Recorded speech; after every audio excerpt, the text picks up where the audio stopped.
João capítulo de número 19. Brigadão. A partir do versículo 24 em diante. Glória a Deus.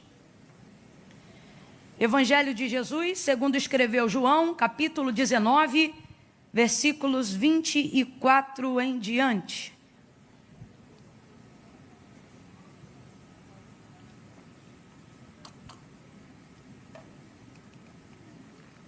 Quem achou pode dar um amém? Amém. Diz assim o texto: disseram uns aos outros: não rasguemos, mas lancemos sortes sobre ela, para ver de quem será. Isto aconteceu para que se cumprisse a Escritura. E isto aconteceu para que se cumprisse a Escritura, que dizia: dividiram entre si as minhas vestes e sobre a minha túnica lançaram sortes. E foi o que fizeram os soldados. Junto à cruz de Jesus estava a sua mãe, a irmã dela, e Maria, mulher de Clopas, e Maria Madalena. Vendo Jesus ali a sua mãe, e que o discípulo a quem ele amava estava presente, disse à sua mãe: mulher, eis aí o teu filho. Depois disse ao discípulo: eis aí a tua mãe. E desde essa hora em diante o discípulo a recebeu em sua casa. Mais tarde, sabendo Jesus que tudo estava consumado, e para que a Escritura se cumprisse, perceba, e para que a Escritura se cumprisse, disse: tenho sede. E estava ali um vaso cheio de vinagre, e embeberam de vinagre uma esponja, colocaram-na numa vara de ísopo e chegaram-na à sua boca. Quando Jesus recebeu o vinagre, disse: está consumado. E inclinando a cabeça, entregou o Espírito. Como era o dia da preparação, os judeus, para que os corpos não ficassem na cruz durante o sábado, porque esse sábado era um grande dia, rogaram a Pilatos que lhe quebrassem as pernas e fossem tirados os crucificados. Foram os soldados e quebraram as pernas do primeiro e a do outro, que com ele fora crucificado. Mas, chegando-se a Jesus e vendo-o já morto, não lhe quebraram as pernas. Contudo, um dos soldados transpassou-lhe o lado com uma lança, e imediatamente saiu sangue e água. E aquele que viu isto testificou que o seu testemunho é verdadeiro, e ele sabe que é verdade o que diz, para que também vós o creais. Verso 36. E estas coisas aconteceram para que se cumprisse a Escritura que dizia: nenhum dos seus ossos será quebrado. E você diga amém por essa palavra. Glória a Deus. Oh, aleluia. Põe a mão sobre o seu coração, deixe sua Bíblia aberta sobre o seu colo. Oh, aleluia. Aleluia, aleluia. Em dias como hoje, onde, dada a elevação da expectativa, a minha dependência em Deus é também elevada, ela aumenta. Eu me lembro de quando, bem no início, ainda caminhando com o Senhor ele dizia para mim: não temas, abra a tua boca que eu a encherei. E em dias como hoje eu me lembro destas palavras, e isso me dá força, me anima a fé. E vezes antes de assumir a tribuna para ministrar a palavra de Deus, Deus sempre usava alguém no círculo de oração, antecedendo a ministração da palavra, e era um corinho que me lembrava uma oração, né? É uma oração cantada, na verdade. Se você é dessa época, você conhece esse lançamento, diz assim: fala Deus, fala Deus, toca-me com braço. Faça disso uma oração, diga: fala Deus, fala Deus, sim, alegre atendo ao teu. Fala Deus, fala. Fecha os teus olhos, curve a sua cabeça. Fala Deus. Fale com Ele. Toca-me com brasas do... Faça disso uma súplica, peça. Fala, Deus. Fala, Deus. Sim, alegre até. Sim, alegre até. Sim, alegre atendo ao teu. Senhor nosso Deus e nosso Pai, é com alegria que queremos atender ao teu mandar. É com alegria que queremos atender o teu comando. Nós estamos aqui, Senhor, por causa do teu nome. Nós estamos aqui por causa da tua glória. Nós estamos aqui para exaltar a tua fidelidade nesta noite. Nós estamos aqui porque ninguém nos ama como o Senhor nos ama. Nós estamos aqui por causa da multidão das tuas misericórdias, que tem sido a causa de não sermos consumidos, Deus. Quantos levantam pela manhã e à tarde já não são, mas nesta noite, como Davi, nós podemos erguer um altar de adoração e tributar a ti toda a honra e toda a glória que é devida ao teu nome, porque nós deitamos, dormimos e estamos de pé, porque só o Senhor nos faz habitar em segurança. Quantas vezes tu tens sido o abrigo seguro, quantas vezes o Senhor tem sido o nosso chão, o nosso sustento, a nossa força. Quantos aqui nesta noite vieram do trabalho, outros pegaram trem, alguns vieram de carro, alguns no conforto, outros vivendo um revés da vida, mas todos estão diante do teu altar, Senhor. Todos estão diante da tua grandiosa presença, não porque queremos ouvir apenas uma palavra motivacional, não porque queremos administrar apenas um culto, mas porque precisamos ouvir a tua voz para termos a paz que excede todo o entendimento. É a tua palavra que orienta e que governa a nossa vida. Quantas vezes a nossa esperança já não foi renovada pelo poder da tua palavra? Tu és o mesmo e não mudaste, o Deus de Abraão, o Deus de Isaac, o Deus de Jacó, e por isso nós viemos aqui, porque tu também é o nosso Deus.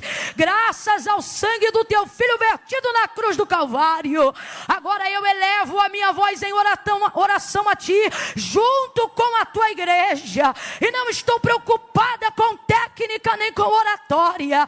Eu estou preocupada em que o Senhor manifeste a tua vontade de acordo com o teu querer. Trabalha nos nossos corações, continua falando conosco. Levanta aquele que entrou hoje aqui perturbado, caído, liberta aquele que está sentindo-se oprimido, aonde houver uma dor agora no organismo e no corpo, alojada, querendo desvirtuar a atenção desta pessoa para ouvir a tua palavra. Neutraliza, cancela toda a obra do mal nas regiões celestiais, ou que seja no corpo físico, espírito, alma e corpo. A tricotomia de cada jovem, a tricotomia de cada criança, a tricotomia de cada ancião. Aqueles que estão acompanhando ao vivo agora pela internet, passe em revista. O Senhor conhece o nome, o endereço, cura das enfermidades da alma e do corpo. Nós repreendemos toda friga, todo cruzar de dedo, encantamento, palavra ao contrário, seja neutralizada, vencida e sem força agora, no nome de Jesus. Fala no profundo.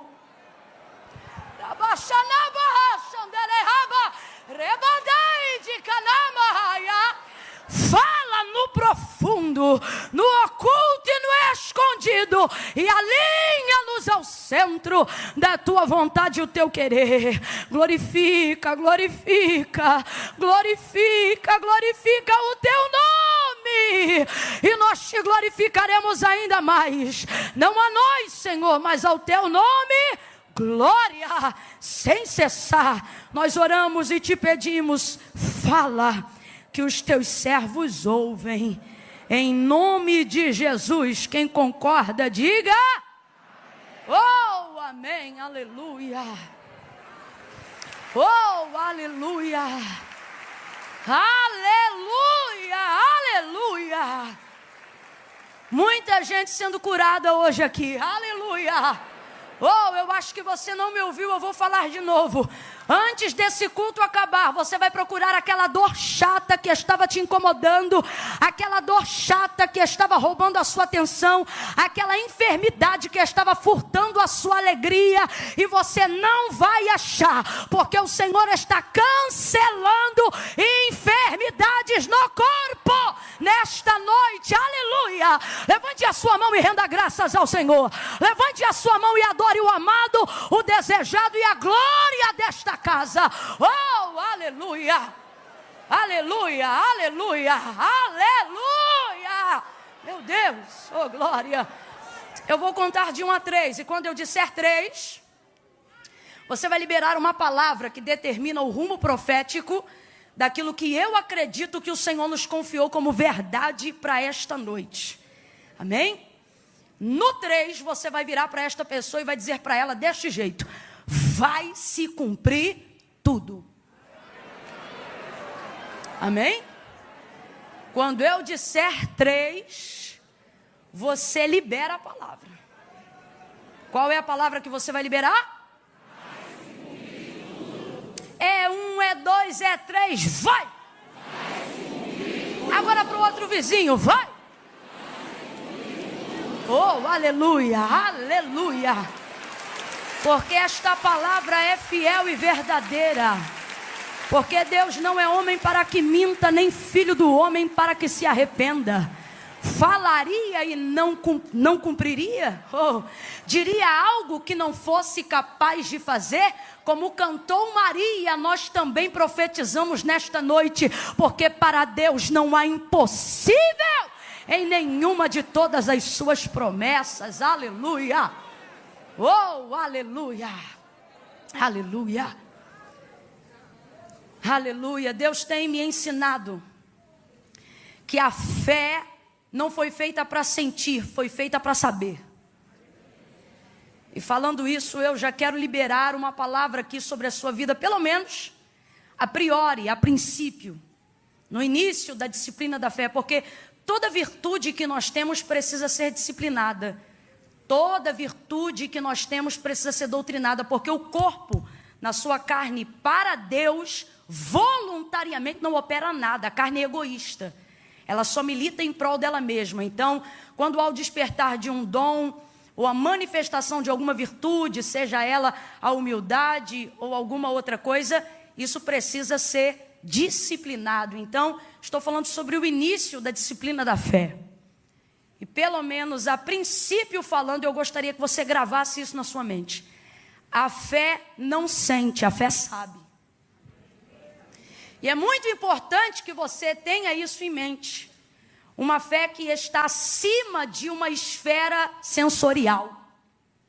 Porque uma fé sensorial, ela pode ser até interessante enquanto o culto está rolando. Mas ela não tem eficácia o suficiente para a vida. Por quê? Porque aonde é que fica essa fé depois que o culto acaba? Eu vou falar bem rasgado, todo mundo vai entender. Eu não duvido.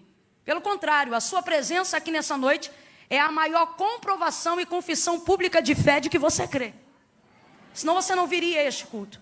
Mas na maioria das vezes a nossa fé, ela é certa por ser verdadeira, mas por estar sendo executada na área errada, até aquilo que era para dar certo dá errado. Não por falta de fé, mas por estar utilizando uma fé genuína no lugar errado. Ou, em outras situações, por estar achando que se tem uma fé genuína, quando na verdade tudo que se tem é uma fé sensorial, uma fé motivacional. Você fica animado enquanto o louvor está cantando, você crê. Você se anima enquanto a palavra está sendo pregada, mas depois a sua vida oscila igual um gráfico de um cardiograma. Ora lá em cima, ora lá embaixo, porque você precisa ser motivado o tempo todo pelo que você sente para você passar a crer. E uma fé que é governada por sentimentos não é o suficiente para te dar estabilidade. Não é o suficiente para que você venha provar de uma vida de milagres. O que disse Jesus para Marta? Se credes, verás a glória de Deus. E ela tinha fé. Marta, por exemplo, tinha muita fé. Eu já falei sobre isso aqui. Quando Jesus chega na aldeia de Betânia, depois de Lázaro, 4 dias já morto, Ela diz assim: se tu as tivesses aqui, o meu irmão não teria morrido. Ela tem uma fé verdadeira, mas conjuga no passado. Ou seja, eu creio tanto que a vida de Lázaro estava na tua mão, que se o Senhor estivesse, olha isso, conjugação do passado, está dizendo, se o Senhor estivesse aqui antes, ou seja, eu tinha fé para antes, meu irmão não teria morrido. A fé dela em Jesus é verdadeira, mas ela aplica conjugando no passado. E fé no passado não resolve nada. Fé no passado não resolve nada. Aí Jesus libera uma palavra que traz ela para cá. E diz assim para ela: Marta, teu irmão vai ressuscitar. Só que ela pega a fé, tira do passado e joga direto para o futuro. Ela diz: eu sei, naquele grande dia, foi longe demais. Ou seja, a fé é verdadeira. Eu sei, na conjugação do grego em João 11, significa eu creio. Ou seja, a fé ela tem, mas está conjugando no tempo errado. Ou ela tem fé no passado, ou ela tem fé no futuro. Mas Jesus olha para ela e diz: Marta, se credes, verás a glória de Deus. Quando? No passado? No futuro? Aqui, hoje e agora. O que ele está fazendo? Ele está corrigindo a fé de Marta, dando a ela expectativa. Agora presta atenção, eu vou entrar em João, mas eu preciso preparar a sua mente para o que diz a palavra do Senhor em João 19. Perceba isso. Jesus, quando sai da aldeia de Betânia, já toma uma decisão: eu vou ressuscitar Lázaro. E ele precisa do conselho de alguém para tomar essa decisão? Ele precisa da fé de alguém para tomar essa decisão? Muito antes de animar os discípulos para irem a Betânia, muito antes de animar Marta a crer, muito antes de corrigir a expectativa da fé da sua irmã Maria, ele já havia decidido muito antes de chegar na aldeia de Betânia. Ele disse: Lázaro está morto, mas eu vou ressuscitá-lo. Então preste atenção, Jesus não está trabalhando com a fé de ninguém para decidir se opera um milagre na vida de Lázaro. Ele já decidiu. Mesmo assim, ele vai animando a fé de todo mundo, para que as pessoas possam caminhar até a realização desse milagre com ele. E é exatamente a mesma coisa que ele tem feito conosco. Preste atenção. O capítulo onde nós lemos o momento do Calvário, a crucificação de Jesus Cristo, vão haver 4 menções, das quais 3 em João 19. Nós separamos nesta noite, onde o texto massifica, falando que algumas coisas, mesmo que fossem tristes, pesadas e outras triunfantes, todas elas, segundo o relato de João, que foi testemunha ocular do episódio do Calvário, determinam que aconteceram pela batuta orquestrada da palavra. Se você substituir a palavra escritura por palavra, é basicamente o que o texto está dizendo. Que tudo o que aconteceu diante de Jesus, ou com Jesus, no momento do Calvário, aconteceu para embasar as palavras liberadas pela boca do profeta Isaías. Quem ainda está comigo, diga amém. Tudo que parecia avesso, tudo que parecia inverso, tudo que parecia incerto, e até o que demonstrava medo, insegurança, tristeza, vergonha e dor, João vai pontuar cada uma dentre as 4, e nós escolhemos hoje aqui 3, aonde ele deixa claro dizendo: isto aconteceu para se cumprir a Escritura, e isto aconteceu para se cumprir a Escritura, e isto aconteceu para se cumprir a Escritura. Veja como a palavra de Deus é quem vai determinar tudo aquilo que vai acontecer na vida do próprio verbo vivo feito em carne. O que eu estou querendo dizer com isso e o que isso tem a ver com fé, você vai entender agora. A maioria de nós que estamos aqui, sem dúvida nenhuma, temos fé. Complete aí para mim: nós temos fé. Nós temos fé. Mas não pode ser uma fé sensorial, uma fé que só sente. A fé verdadeira não está baseada no sentir, está baseada no saber. Porque se eu tomo decisões, ou se eu interpreto as circunstâncias que se movem ao redor de mim na minha vida, baseado somente naquilo que eu sinto, hoje eu creio, amanhã eu não creio.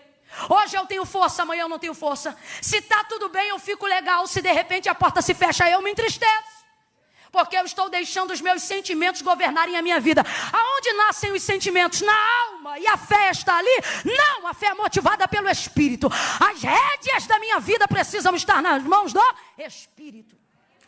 Então, quando o Espírito se manifesta, querendo demonstrar qualquer coisa que é contrário à palavra. Se eu tenho de Deus palavra, consequentemente também terei fé, e darei ao Espírito autonomia, para sujeitando a alma, ele dizendo, segura ela aí.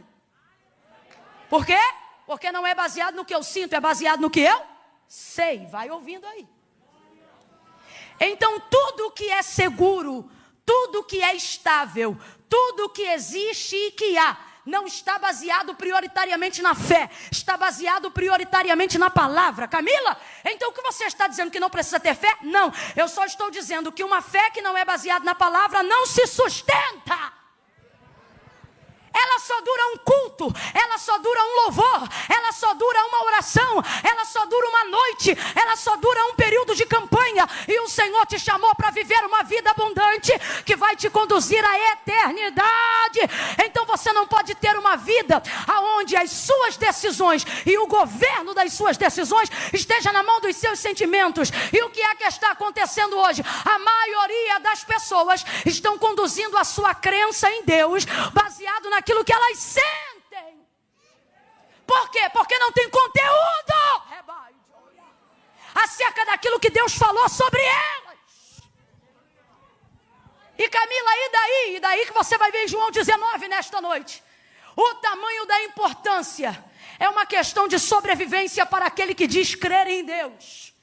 Ter consciência do que a palavra de Deus diz acerca e ao meu respeito e ao seu respeito. Deus não tem compromisso com cor. Deus não tem compromisso com cabelo. Deus não tem compromisso com conta bancária.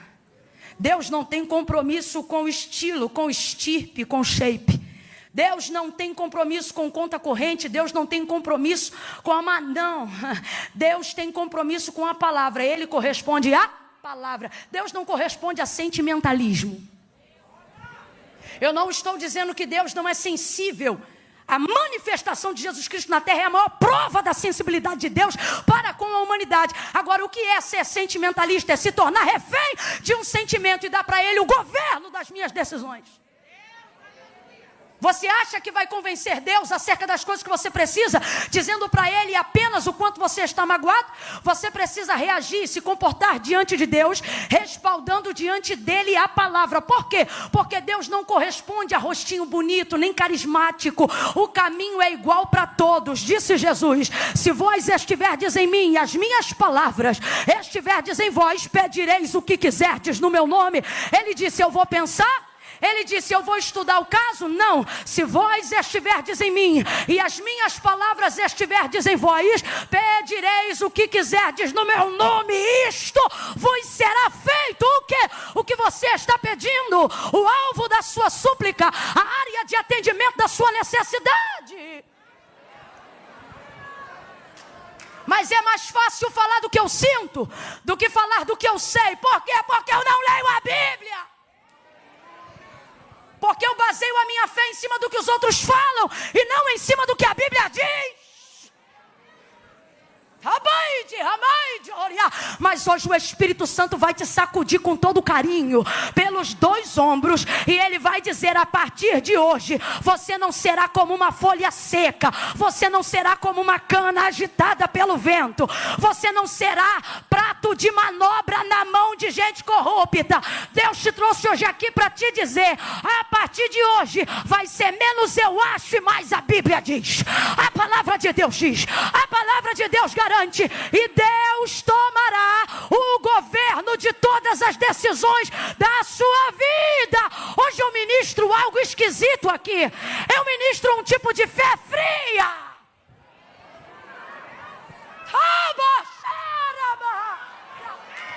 Um tipo de fé fria. A fé da sunamita, por exemplo. A fé de uma mulher que acabou de perder um filho. O único filho. Cumprimento de promessa, predito pela boca de Eliseu, morreu. O texto diz, meio-dia, menino no colo, morreu. Complete aí, por favor, 2 Reis 4, o menino morreu. Aí o que o texto diz sobre isso? Que ela pega o menino, irmão, que é isso? Filho único, Pega o moleque, que a gente acredita já ter aí quase encabeçando 12 anos de idade, porque é o período de idade de quem já pode sair de casa para ver o que o pai está fazendo no campo, no comércio, na empresa, seja lá onde for que ele trabalhasse. Pega o menino no colo, já é estranho uma mulher pegar um menino desse tamanho no colo. Pega o menino no colo, sobe as escadas, porque o texto diz que o quarto de Eliseu ficava no pavimento superior. Quem está conseguindo imaginar a cena? O moleque está morto. Ela viu que não tem mais vida nele. Quando não tem vida no alvo daquilo que eu quero que viva, para Deus não tem problema. Sabe por quê? Porque Ele não depende da fé que você coloca nas pessoas ou que as pessoas colocam em você. Ele só depende da fé que você decidiu colocar nele. Não, eu não sei se você entendeu. Veja, não tem mais vida no menino, mas tem vida na mãe. Ela pega o menino no colo, sobe as escadas, abre a porta do quarto do profeta, deita o menino sobre a cama do homem de Deus. O texto diz que ela fecha a porta. Parece que eu imagino a cena, ela pegando a chave e colocando no bolso. Desce ela as escadas, murcha a barriga e estufa o peito. Porque quanto mais mal alguém tiver, mais necessidade tem de mostrar que está bem. Aí ela vai descendo e diz: marido, chama o servo para mim, manda trazer a charrete e a jumenta. Ele dá ordem primeiro, parceria, e pergunta por quê depois. Aí ele diz: mas vais aonde? Ela diz: eu vou ao encontro do homem de Deus. Ela sabia que ele estava no Carmelo, aonde preservava o mesmo costume do seu mentor Elias, que orava com a cabeça entre os joelhos. Oh, quanta gente perdendo o costume dos joelhos. Deixa isso para outro dia. Aí ela pega a charrete, ela pega o moço da casa, o servo, e ela diz assim para ele: guia, anda e não para. Olha a frieza dessa mulher. Olha isso. Guia, anda e não para, senão quando eu te disser. Duas verdades. Ela não tem condições de dirigir esse carro sozinha. Então ela chama alguém para guiar, mas a direção ainda é dela. Não, olha isso. Não permita com que no momento de vulnerabilidade, porque pessoas sentimentais são assim. No momento de vulnerabilidade, vocês deixam a gente que não sabe do que está acontecendo te dizer para onde você tem que ir. É por isso que você precisa ter conhecimento do que Deus tem ao seu respeito. Por quê? Porque na hora de um momento onde você estiver desesperado, na hora de um momento em que você estiver angustiado, você saberá para onde ir, mesmo quando não puder guiar-se até lá. Ela diz para ele: guia, anda e não para. Sabe o que ele está dizendo? Quem vai dirigir é você, mas a direção é minha. Você vai para onde eu estiver dizendo para você ir. E para onde ela vai? Ela vai ao encontro de Eliseu. Porque já tem ali pelo menos 15 anos de amizade e de relacionamento, no mínimo, jogando por baixo, desde o primeiro dia que ele entrou, até agora que o menino é crescido. E como ela faz isso, irmãos? Porque ela está indo em direção ao Carmelo, onde está o profeta Eliseu. Deus falou comigo isso. Deus disse assim para mim: ela sabe quem ele é, sabe aonde ele está e sabe o que ele pode fazer. Quando você sabe quem é Deus, e agora eu estou falando para você, quando você sabe quem Deus é, sabe aonde Ele está e sabe o que Ele pode fazer, a charrete pode estar na mão de quem for, mas a direção é sua. Vai por ali, vem por aqui, sobe ali, desce ali. Ela chega lá. Agora responda para mim. Responda para mim com inteligência, não precisa espiritualizar, porque hoje é uma das coisas que a gente menos vai fazer aqui, porque eu quero te convencer sobre uma fé real. Uma fé real e não sensorial. Diga para mim: filho único, morto, sozinho dentro de casa. Não, eu vou fazer a pergunta ainda. Filho único, morto, sozinho dentro de casa. Pegou sozinho, trancou sozinho, chamou sozinho, está indo sozinho. Está desesperado ou não está? Estamos falando da mãe agora. Está desesperado ou não está? Está angustiado ou não está? A alma está de cabeça para baixo ou não está? A mente está fervilhando mais do que panela de pressão, sim ou não? Vamos lá, gente, é mãe, sim ou não? Sim. Qualquer mãe, na condição dela, poderia sair gritando, desesperada: ai, meu filho! Se fosse no Rio de Janeiro, ela iria para a rua e dizia: chama SAMU! mão no cabelo, se ela quisesse rasgar as vestes e trazer terra sobre a cabeça, nós a compreenderíamos. Ninguém criticaria ela é mãe. E perdeu o seu filho. Mas olha o que ela faz. O desespero está lá dentro. A angústia está lá dentro. O medo está lá dentro. O temor está lá dentro. O receio está lá dentro. Mas ela coloca tudo na mão do Espírito e diz: segura a alma que eu vou atrás do profeta. Só para você entender. Ela não faz escândalo, ela não arma barraco gospel. Ela chega para o profeta e diz: vive a tua alma, que eu não vou te deixar. Enquanto você não sair daqui comigo, para quê? Para resolver esse problema. Ela faz o profeta ir lá, e é a primeira vez em toda a carreira de Eliseu que ele não sabe o que fazer. A primeira vez. Porque aqui é amizade, não é Deus mandando. Aqui é Deus dando a Eliseu noção de responsabilidade de quem criou uma aliança. Porque a sunamita veio para humanizar Eliseu. Mas escute aí, ele vai para a casa dela, chega lá, anda de um lado para o outro. Parece que Deus dá uma direção para ele, deita em cima do menino enquanto o corpo ainda está quente. Você vê, o corpo do morto está quente, mas ela está fria. Por quê? Porque se ela sabe quem ele é, sabe aonde ele está e sabe o que ele pode fazer, ela não permite nenhuma sensação, nenhum sentimento, nenhuma atitude fora do controle e do plano daquilo que ainda pode ser feito, destruir aquilo que ela acredita que ainda pode acontecer. Então responda para mim, essa mulher tem fé ou não tem? Tem fé ou não tem? Mas não está pulando, não está dando glória a Deus, não está rodando, não está falando em língua, mas tem fé ou não tem? E a Bíblia diz que essa é a vitória que vence o mundo, a nossa fé. Ela tem fé em quê? No conhecimento da construção do relacionamento que ela desenvolveu com Eliseu durante todos esses anos. Ela não sabe apenas o que ele é capaz de fazer, ela sabe quem ele é. Porque no dia que ela construiu um quarto junto ao muro da casa, o que ela disse ao marido? Marido, vamos construir um quarto junto ao muro da nossa casa, porque eu tenho visto que este homem que sempre passa por nós é um santo homem de Deus. Ela sabia quem ele era e sabia o que ele podia fazer. Ela manteve o controle, não baseado no que ela sentia, ela manteve o controle baseado no que ela... Abre a boca, baseado no que ela sabia. É esse tipo de fé que o autor da carta aos Hebreus fala. É a fé de alguém que não está tão preocupado em transparecer fé aos outros, mas está extremamente comprometido em mostrar para Deus que sabe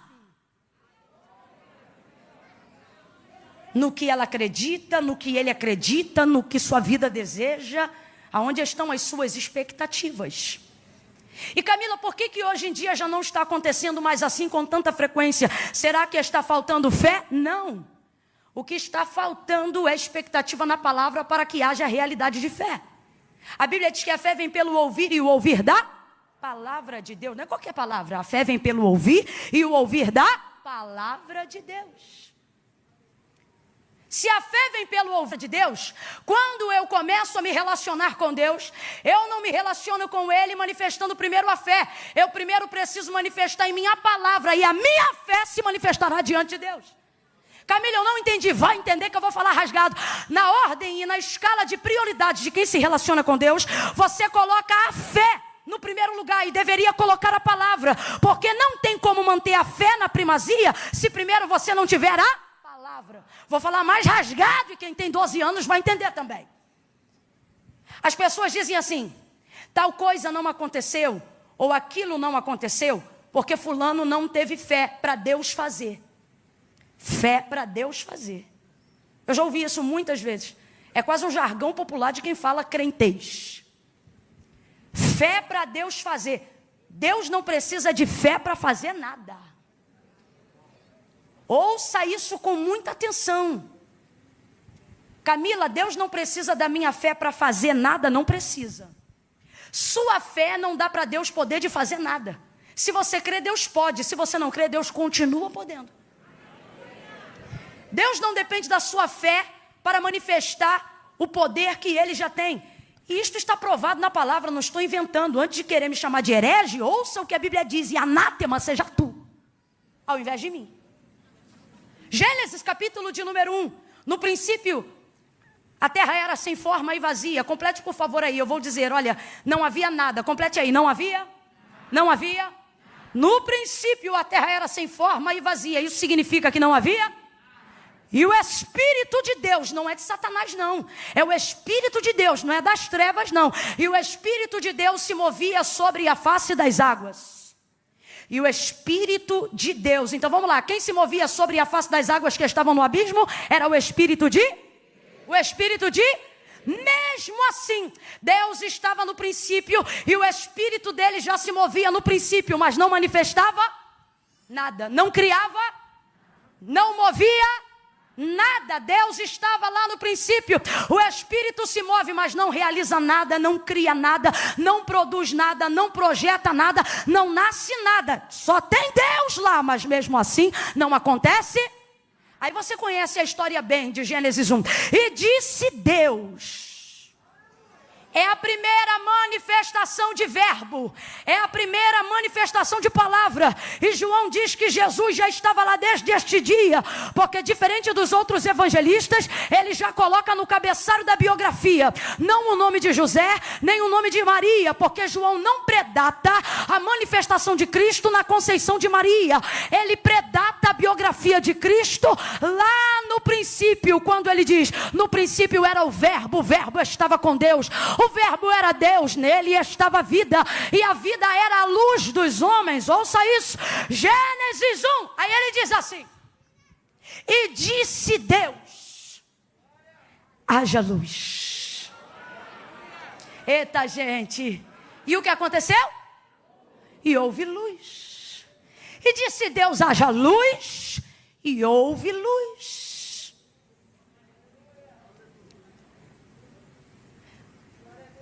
Quando Deus disse, haja luz, quem foi que disse? Amém. Tá ligado? Quando Deus disse, haja luz, qual anjo gritou? Eu creio. Preste atenção, tentando resumir para você entender. Não há manifestação de realidade de fé em Gênesis 1. O que há é manifestação de palavra. Ninguém disse eu creio, não há manifestação de fé em Gênesis 1. O que há é manifestação de palavra. Camila, o que você está dizendo? Que eu não preciso ter fé? Não. Estou dizendo que é necessário que todo aquele que se aproxima de Deus creia que Ele exista e que Ele é galardoador daqueles que o buscam. Mas quando isto vai se tornar uma realidade? Quando ao invés de colocar a fé no pináculo, eu colocar a palavra. Então preste atenção. Deus não depende da minha fé para fazer, porque o autor da carta aos Hebreus legitima a seguinte verdade: porque céus e terra, tudo o que existe e tudo o que há, não foi feito por prova aparente do que se vê, mas foram criados pelo poder da fé, foram criados pelo poder da sua palavra. Então não há em Deus moção de fé para que Ele tenha poder para fazer o que quer fazer. Se você crê, Deus faz. Se você não crê, Deus continua fazendo. Só que só recebe a vida de quem crê. Porque Deus não precisa de fé para fazer. E por que ainda assim eu creio, Camila? Porque Deus não precisa de fé para fazer. Eu preciso de fé para receber aquilo que Deus já fez. Então eu creio. E no que eu creio, Camila? Eu preciso crer no que a Bíblia diz sobre mim. Eu preciso crer no que a palavra de Deus diz sobre mim. E quando isto acontecer,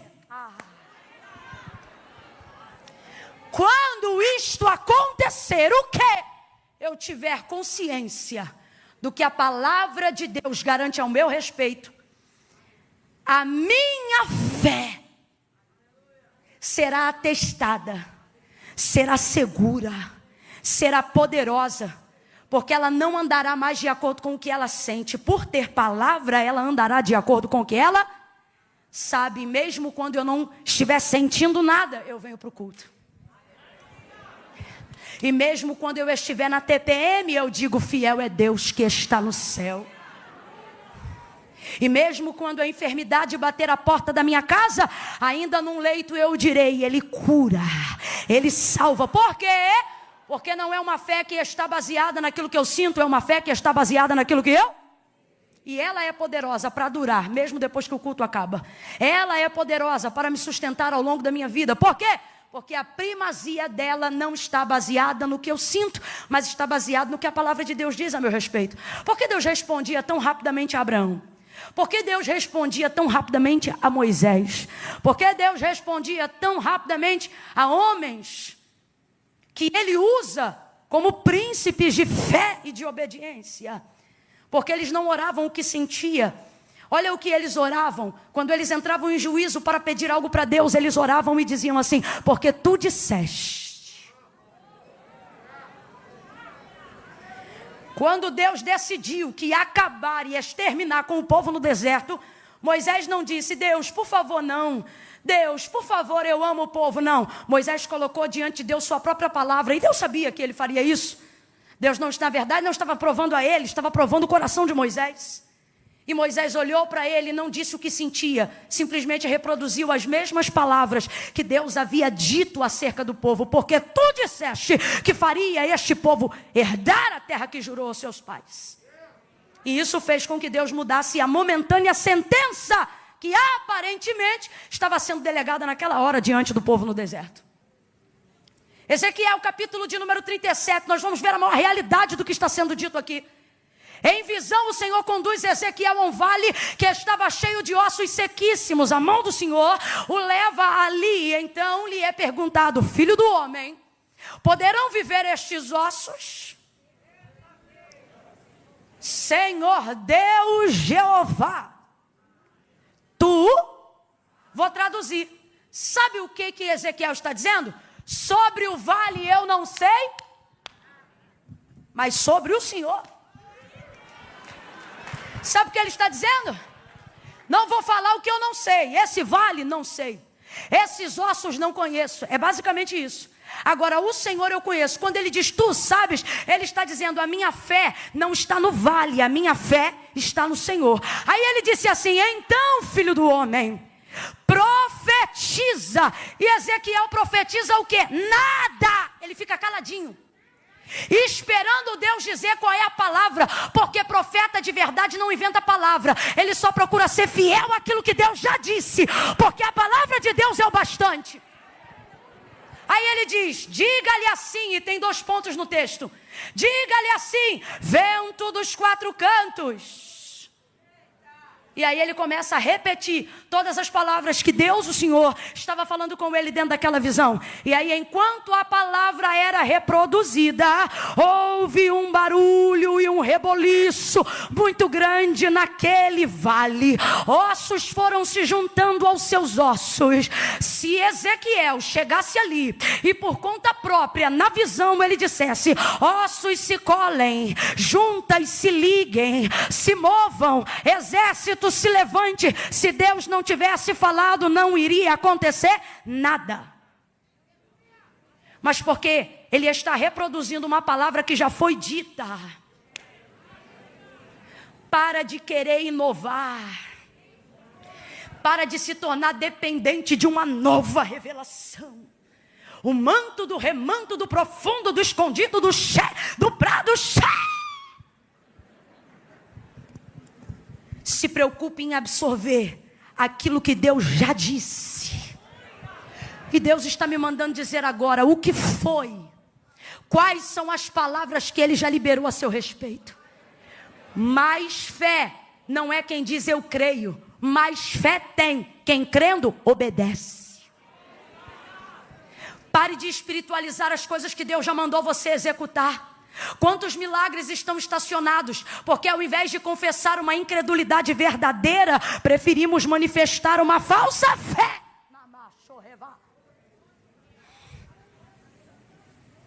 Segunda Reis 4, a viúva: meu marido morreu, credor está na porta. Declara-me o que tens, disse Eliseu. Só tem uma botija de azeite. Entra no quarto, fecha a porta, e nos vasos que pediu todos emprestado, derrama o azeite da botija nos vasos. Ele disse derrama, palavra de ordem, verbo imperativo. Ele disse vai e derrama. Sabe o que ele está dizendo? Ele está dizendo, vai e faz. Ele não está dizendo creia, ele já está trabalhando com a fé que acredita que ela tem. Por isso ele não diz entra e ora, ele disse entra e faz. Ah não, vou falar isso aqui. Aí a gente entra no quarto, tá com a palavra, tá com a palavra. A palavra do profeta é, entra e derrama. A gente segura a botija. Quando vê a quantidade de azeite que tem na botija e a quantidade de vasos que está esperando para ser cheio, a gente fecha o olhinho. Senhor meu Deus e meu Pai, eu estou aqui na tua presença e te apresento esta botija. Leva a mão, não vou falar rasgado. Você está espiritualizando o que Deus já mandou você fazer. Sabe por que teve milagre? Porque ela foi lá e derramou. E se você ler direitinho, em casa lê, não acredita, lê. E se crê, lê de novo. O azeite não foi multiplicado dentro da botija. E também não foi multiplicado dentro do vaso. O azeite foi multiplicado no fio do azeite enquanto ela derramava.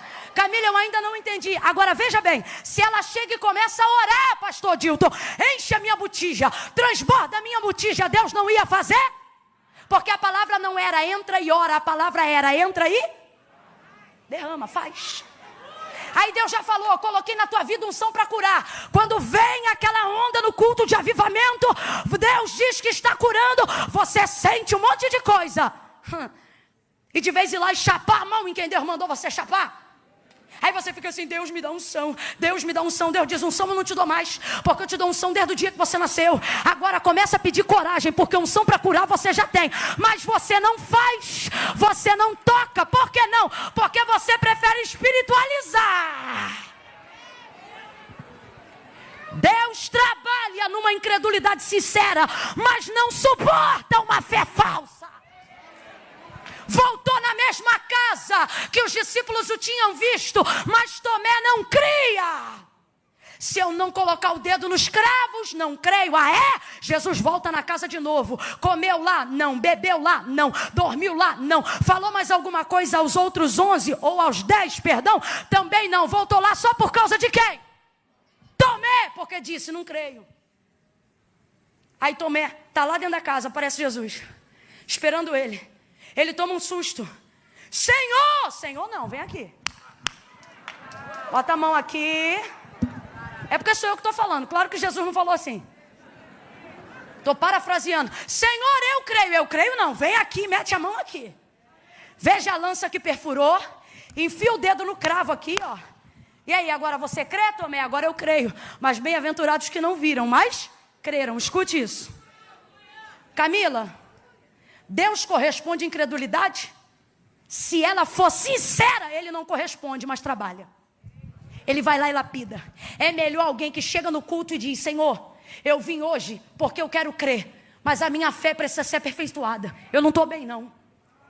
Eu estou espiritualizando para não dar de frente com a verdade, que é qual? Que eu sou um crente meia tigela. Eu estou espiritualizando porque a real é que eu não tenho coragem de fazer nada do que o Senhor me orientou a fazer. Se a incredulidade for sincera, haverá chance.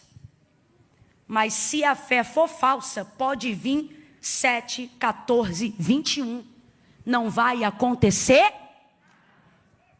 Estou sendo sincera.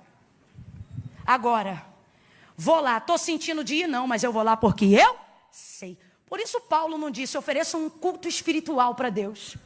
Ele diz, vem para o culto e ofereça um culto racional. Vem aqui e coloca diante de Deus o que você sabe, o que a Bíblia diz.